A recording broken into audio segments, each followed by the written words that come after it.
Hello అండి, నా పేరు డాక్టర్ విక్రాంత్. ఈ వీడియోలో నేను ప్లాస్మా థెరపీ ఫర్ కోవిడ్-19 అంటే కరోనా వైరస్ పేషెంట్స్లో ప్లాస్మా థెరపీ గురించి నేను డిస్కస్ చేయబోతున్నాను. ఏ రకమైన పేషెంట్స్కి ఈ ప్లాస్మా థెరపీ అనేది బాగా పనిచేస్తుంది, కాంప్లికేషన్స్ అంటే సైడ్ ఎఫెక్ట్స్ ఏ ఉంటాయి, అండ్ మనకు ఇప్పుడు దాకా ఉన్న ఎవిడెన్సెస్ ఏంటి, ఇవి డిస్కస్ చేయబోతున్నాను. అసలు ప్లాస్మా థెరపీ ఏంటంటే, కరోనా వైరస్ మన బాడీలో ఎంటర్ అయిన తర్వాత మన రక్త కణాలు, తెల్ల రక్త కణాలు ఏవైతే ఉంటాయో యాంటీబాడీస్ అనేవి ప్రొడ్యూస్ చేస్తాయి.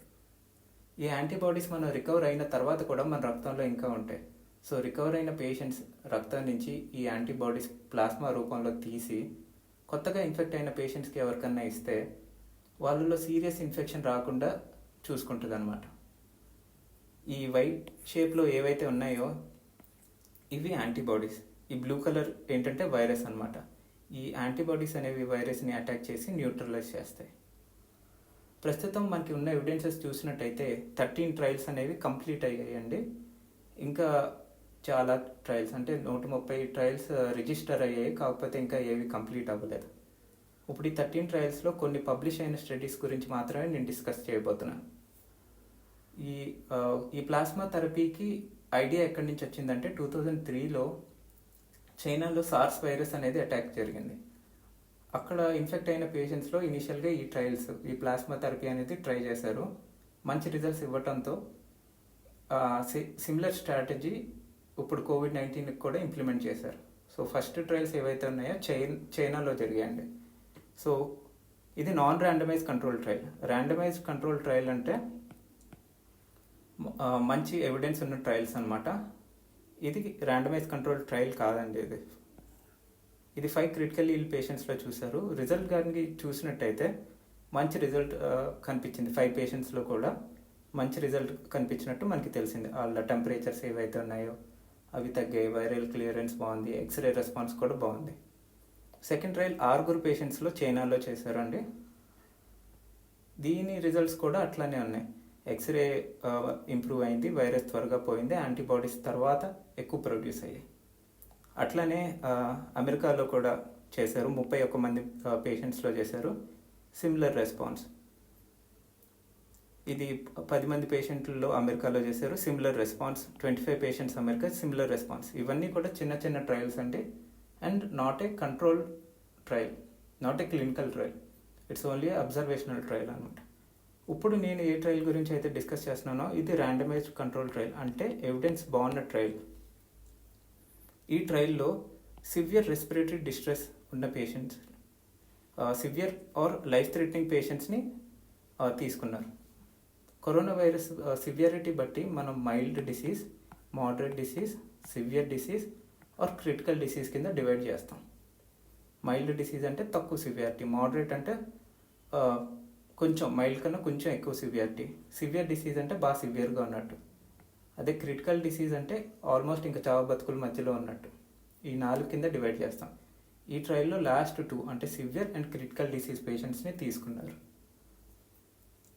ఇప్పుడు ఈ ట్రయల్ రిజల్ట్స్ కనుక చూసినట్టయితే సివియర్ డిసీజ్లో మార్టాలిటీ అనేది ఈ ప్లాస్మా థెరపీ ప్రివెంట్ చేసినట్టు రిజల్ట్స్లో తెలుస్తుంది.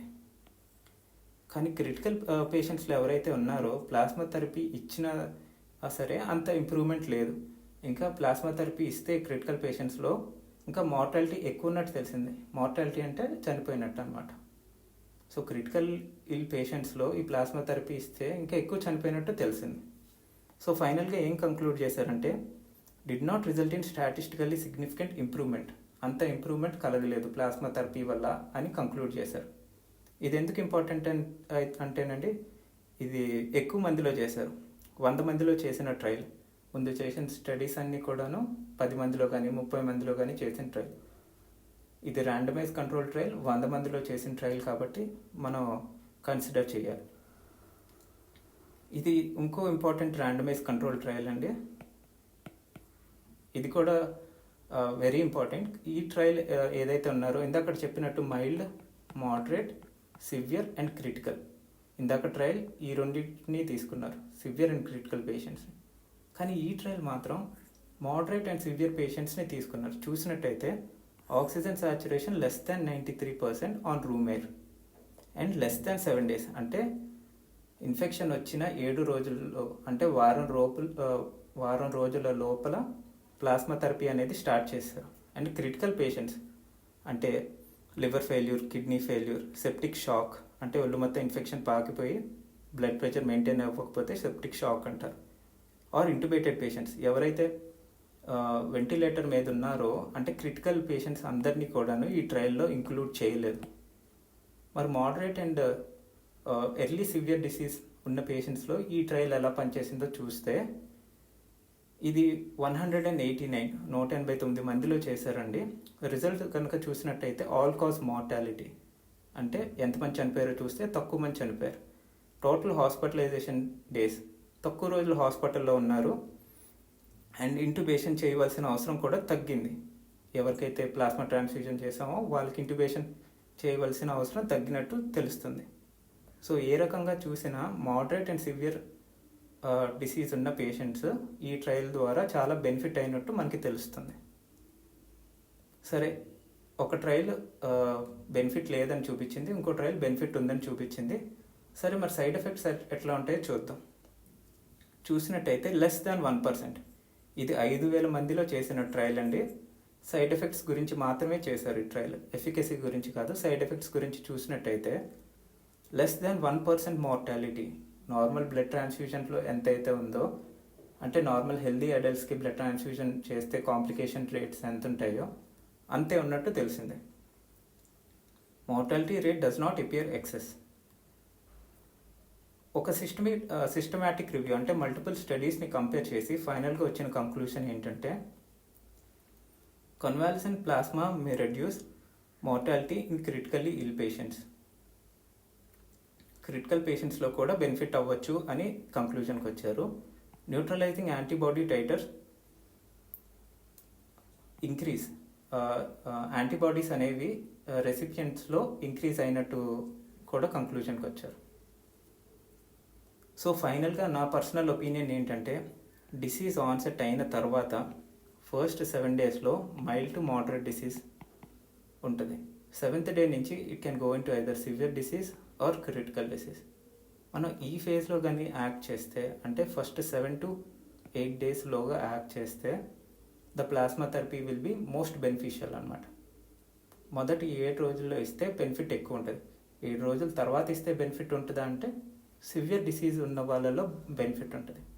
కానీ ఒక స్టేజ్ దాటిన తర్వాత సివియారిటీ బాగా పెరిగిపోయి క్రిటికల్ స్టేజ్కి రీచ్ అయితే మాత్రం ప్లాస్మా థెరపీ ఇచ్చినా అంత బెనిఫిట్ ఉండకపోవచ్చు. అంటే liver failure, kidney failure, ARDS, severe lung involvement ఉండి, సెప్సిస్, ఒళ్ళు మొత్తం ఇన్ఫెక్షన్ వచ్చి, షాక్ అంటే బీపీ మెయింటైన్ అవ్వకపోతే ఇట్లాంటి పేషెంట్స్లో ప్లాస్మా థెరపీ ఇచ్చినా అంత ఉపయోగం ఉండకపోవచ్చు.